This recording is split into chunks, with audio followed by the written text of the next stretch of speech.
Hi there, everybody. So in our last video, we started to learn about what the identity matrix is and what inverse matrices are and what they do.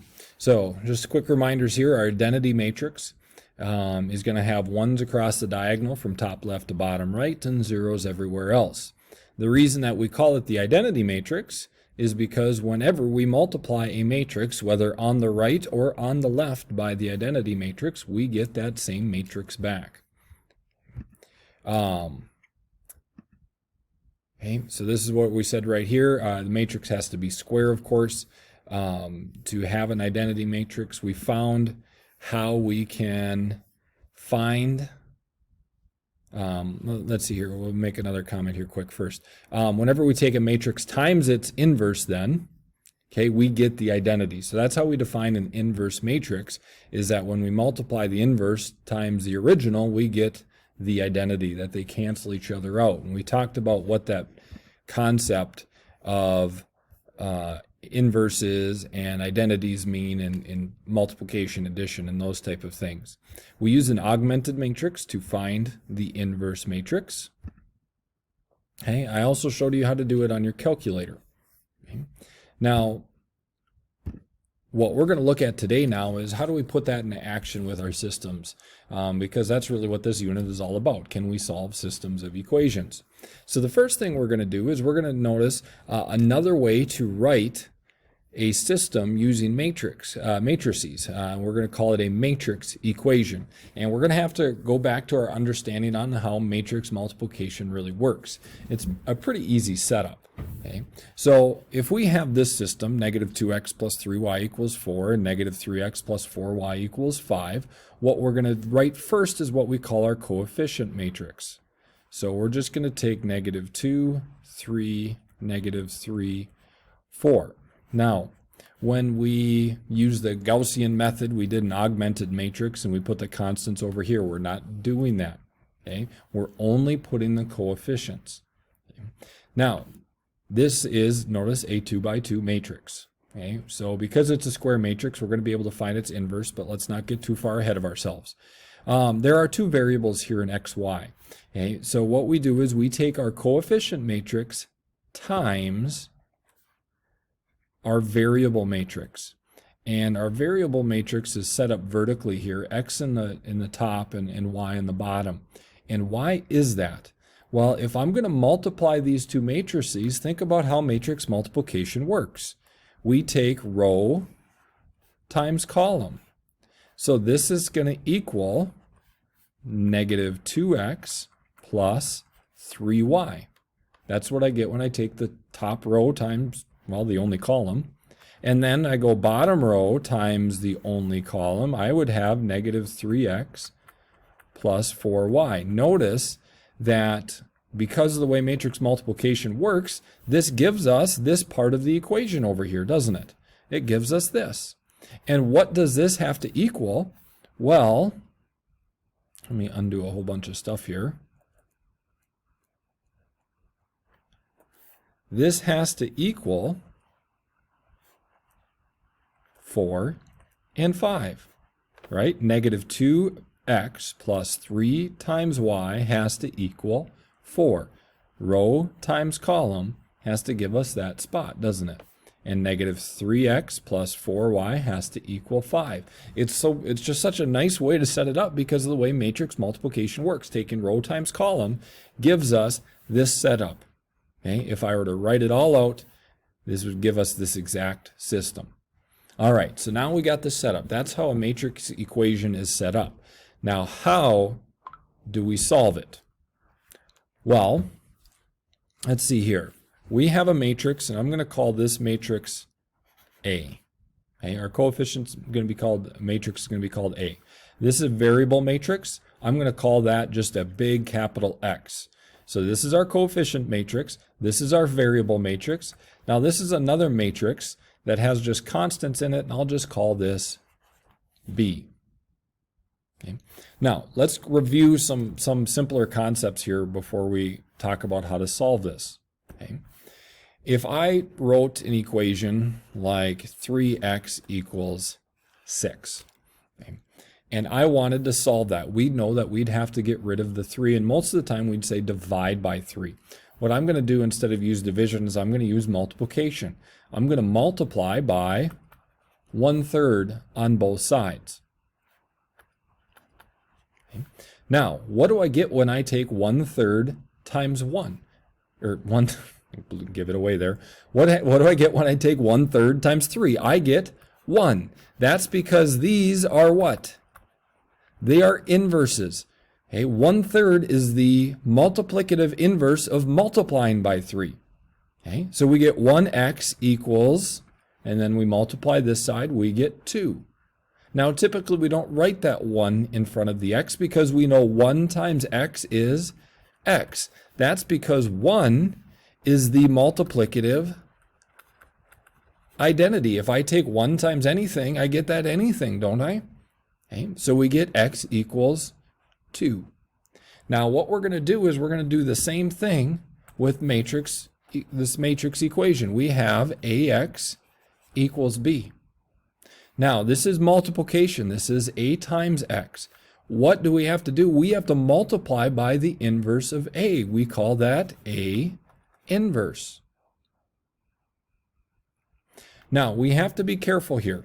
Okay, if we multiply by a inverse on the left, we have to multiply it by a inverse on the right. However, I cannot write it here because we know that when we multiply matrices, the order that we multiply them changes it.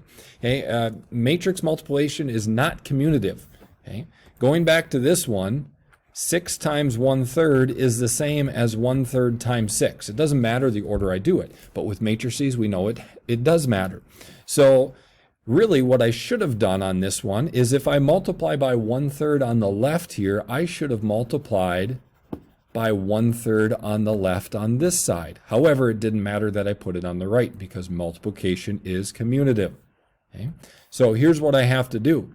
Okay? If I multiply by a inverse, that matrix on the left side of this, I also have to multiply it on the left side from the other side of our equation. So what I'm actually going to do is I'm not going to try to write it here because then I have to squeeze an a inverse there. What I then say is a inverse times ax equals a inverse times b. All right. Now, what do I get when I take a inverse times a? Well, when I multiply a matrix times its inverse, what do we always get? A matrix times its inverse is always the identity. So this gives me the identity times x equals a inverse times b. Now, what do I get when I take an identity matrix times a matrix? Okay. Well, whenever we take an identity times a matrix, we always just get that original matrix, don't we? So when I take the identity times x, that's just x. So I know that I can solve my matrix equation a times x equals b for x by saying x equals a inverse times b. All right, so let's go back to this problem. This is a, that's x, this is b. We know x equals a inverse times b. Okay, so let's solve for this matrix x, this one right here, by doing this. Okay. Now, we can know how to find the inverse of a matrix. We did that by hand using an augmented matrix, and we worked on one side to get it to the identity, and then the inverse was the other side. We saw how we could use our calculator to do that, and I'm going to show you even in a faster way now. So this is what we need to do. We need, first off, to open my calculator up. There it is. First thing we need to do is we need to put these matrices into our calculator. So I'm going to go to matrix. Let's edit matrix A. Let's make it a 2 by 2. And what did we have here? -2, 3. And then we have -3, 4. All right, so we put in matrix A. Now we're going to put in matrix B. So I'm going to go second matrix. Let's choose to edit matrix B. Now what are the dimensions of B? Well, it has 2 rows, 1 column, so it is a 2 by 1, where 4 was in the numerator and 5 was in, well, I shouldn't say numerator, in the top element, and 5 is the bottom element. I don't know why I talked about it like a fraction. All right, so let's quit out of that. Okay, and let's clear this stuff from last time. Okay, so here's what we have to do.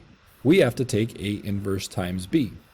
Now, to do that, all I'm going to go in is I'm going to go second matrix. I'm going to select matrix A. Now, I want the inverse of A. So to find the inverse of the matrix, I have this button right here. Notice it's an X with a -1. That's our notation for an inverse. So I'm going to put inverse like that times, so there's A inverse, second matrix B, and we get that. We get 1, 2. So let's hide this, maybe. There we go. We know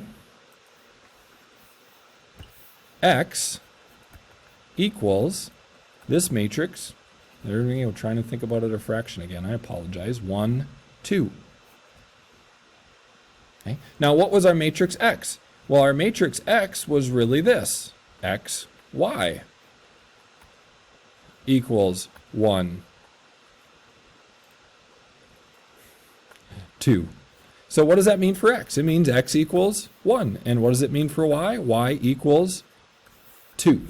Let's check our answer just to make sure it works. Is -2 times 1 plus 3 times 2, 4? Well, that'd be -2 plus 6, which is 4.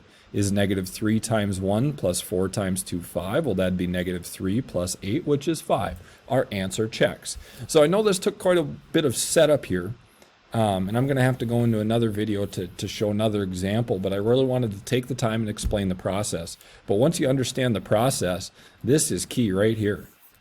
We solve for our variable matrix by taking A inverse times B, and we can do it in our calculator really fast, really simple. Again, that's the benefit of using matrices. When I look at this, this wouldn't be that difficult for me to solve using elimination. I could probably knock it out in a minute or two. But these matrices allow us to use technology, which can solve it even faster than that, especially when you get to a doozy like this one. Look at this, 4 variables, 4 equations. I don't think we've done one of these yet. Let's do this one in the next video.